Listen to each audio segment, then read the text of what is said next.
Si tu crois que l'argent est la raison pour laquelle certaines personnes restent pauvres, alors tu t'es déjà trompé. Le vrai problème est plus profond. Il est psychologique. 2 personnes peuvent partir de zéro. L'une restera bloquée toute sa vie. L'autre finira par dominer. La différence ne se voit pas. Elle se passe ici, dans le mental. Et tant que tu ne comprends pas ça, ton avenir est déjà décidé. Ce que tu es sur le point d'entendre n'est pas de la motivation. Ce n'est pas un discours pour te faire plaisir. C'est une vérité psychologique que beaucoup refusent d'accepter parce qu'elle enlève toute excuse. La majorité des gens pensent que la richesse est une question d'argent. C'est faux. L'argent n'est qu'un résultat. La vraie différence se joue bien avant, dans un endroit invisible, le mental. 2 personnes peuvent naître au même endroit, dans la même pauvreté, avec les mêmes opportunités limitées. L'une restera bloquée toute sa vie. L'autre finira par sortir du lot. Pourquoi ? Pas à cause de la chance, pas à cause du talent, mais à cause de la façon dont leur esprit a été programmé. Dès l'enfance, ton mental est conditionné. On t'apprend ce qui est réaliste, on t'apprend ce qui est possible. On t'apprend à ne pas rêver trop grand, à ne pas déranger, à ne pas dépasser. Et sans t'en rendre compte, tu construis une prison mentale que tu appelles sécurité. Psychologiquement, un esprit pauvre cherche avant tout le confort. Il veut être rassuré, il veut être accepté, il veut éviter l'échec, le regard des autres, la douleur. Et ce besoin de confort devient sa plus grande limite. Un esprit riche, lui, fonctionne différemment. Il a compris très tôt que le confort est dangereux, parce que tout ce qui te met trop à l'aise t'endort, et tout ce qui t'endort finit par te contrôler. La pauvreté n'est pas seulement un manque d'argent, c'est un mode de pensée, c'est l'habitude de remettre à demain, c'est l'habitude de chercher des coupables, c'est l'habitude d'attendre que quelque chose change à l'extérieur, sans jamais se transformer à l'intérieur. Psychologiquement, l'esprit pauvre pose toujours la mauvaise question. Il demande « Pourquoi moi ?» L'esprit riche demande « Qu'est-ce que je dois comprendre ?» Cette simple différence de question change toute une vie. Un esprit riche sait que le monde n'est pas juste. Mais au lieu de se révolter contre cette injustice, il l'utilise. Il comprend que le système récompense ceux qui pensent clairement, agissent longtemps et supportent l'inconfort plus que les autres. C'est pour cela qu'il développe une discipline mentale. Pas quand il est motivé, mais surtout quand il ne l'est pas. Il agit même quand personne ne regarde, même quand personne ne l'encourage, même quand les résultats tardent à venir. Psychologiquement, l'esprit riche a compris que la motivation est une illusion. Elle vient et elle repart. Alors, il construit sa vie sur des habitudes, pas sur des émotions. Là où beaucoup abandonnent parce qu'ils ne ressentent plus l'envie, lui continue parce qu'il a pris un engagement envers lui-même. Un autre point clé, l'esprit riche contrôle ses pensées. Il sait que chaque pensée répétée devient une croyance, et que chaque croyance finit par devenir une réalité. Si tu te répètes chaque jour que tout est difficile, ton cerveau cherchera des preuves que tout est difficile. Si tu te répètes que tu es limité, ton cerveau trouvera des limites partout. L'esprit riche fait l'inverse. Il choisit consciemment ses pensées. Pas de manière naïve, mais stratégique. Il ne se ment pas. Il se programme. Il sait que la peur ne disparaît jamais complètement. Mais au lieu de la fuir, il apprend à avancer avec elle. Parce qu'il a compris une vérité brutale. Tout ce qui peut transformer ta vie se trouve de l'autre côté de la peur. Psychologiquement, l'esprit pauvre cherche l'approbation. Il veut être aimé avant d'être libre. L'esprit riche accepte d'être incompris pendant longtemps, parce qu'il préfère être libre plus tard. C'est pour cela qu'il marche souvent seul. Pas parce qu'il est arrogant, mais parce que peu de gens supportent la vision, la patience et le sacrifice nécessaires pour construire quelque chose de grand. Il comprend aussi que le temps est plus précieux que l'argent. L'argent peut revenir. Le temps, jamais. Alors il fait attention à ce qu'il consomme, les informations, les discussions, les relations. Il évite les environnements négatifs, les mentalités de victimes, les gens qui parlent mot beaucoup mais agissent peu. Pas par mépris, mais par survie mentale. Car psychologiquement, ton environnement finit toujours par influencer ton identité.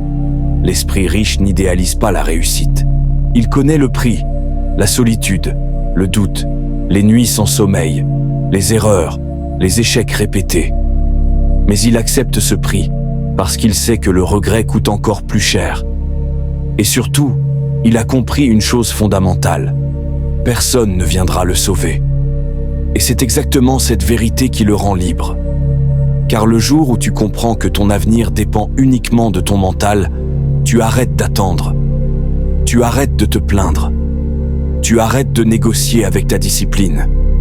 Tu deviens responsable.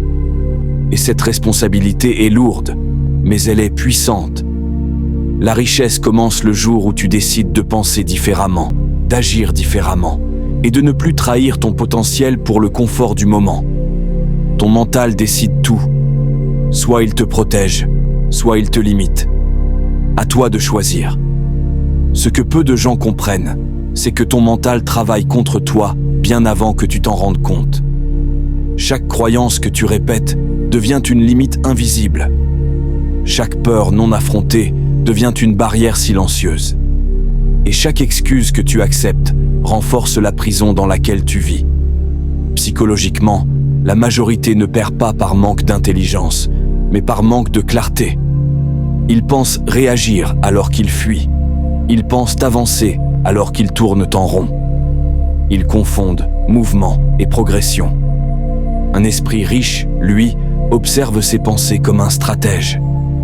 Il sait que ce qu'il tolère mentalement finit toujours par se matérialiser dans sa réalité.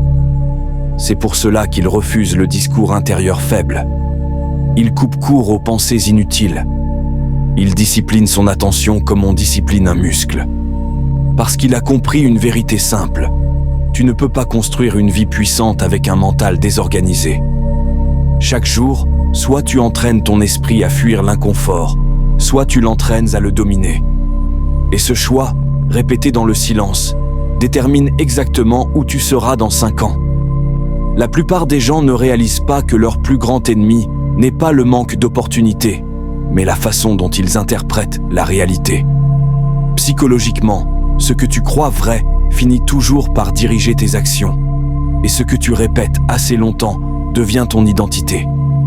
Si tu crois que réussir est réservé aux autres, tu ne feras jamais les efforts nécessaires pour prouver le contraire. Si tu crois que le système est contre toi, tu utiliseras cette croyance comme justification pour rester immobile.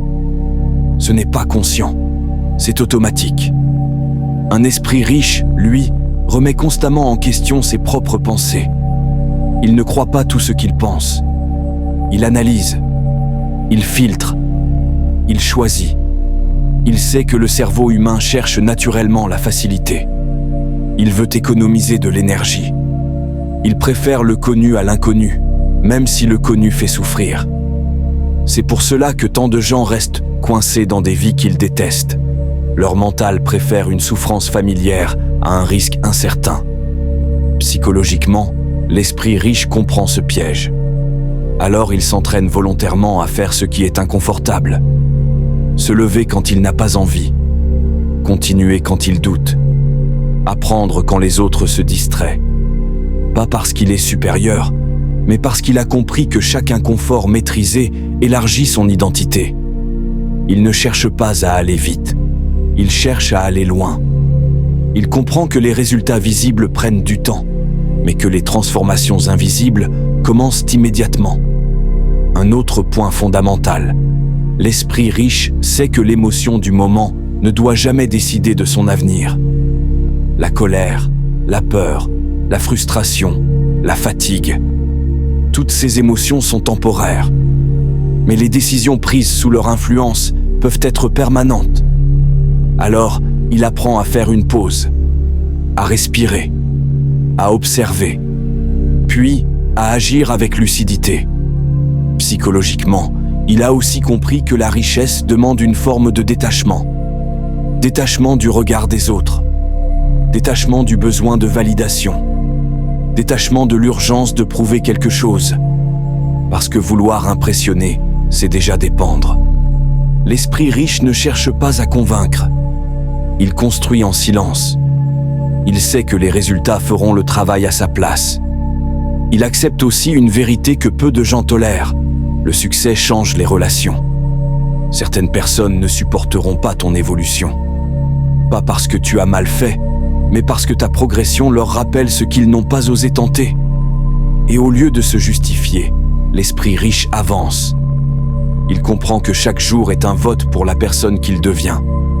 Chaque habitude renforce une direction. Chaque renoncement répété crée un futur précis. C'est pour cela qu'il ne dramatise pas une mauvaise journée, mais qu'il refuse une mauvaise discipline. Il sait que la constance est invisible à court terme, mais imparable à long terme. Et surtout, il ne confond jamais potentiel et réalité. Merci de liker et de t'abonner pour la prochaine vidéo.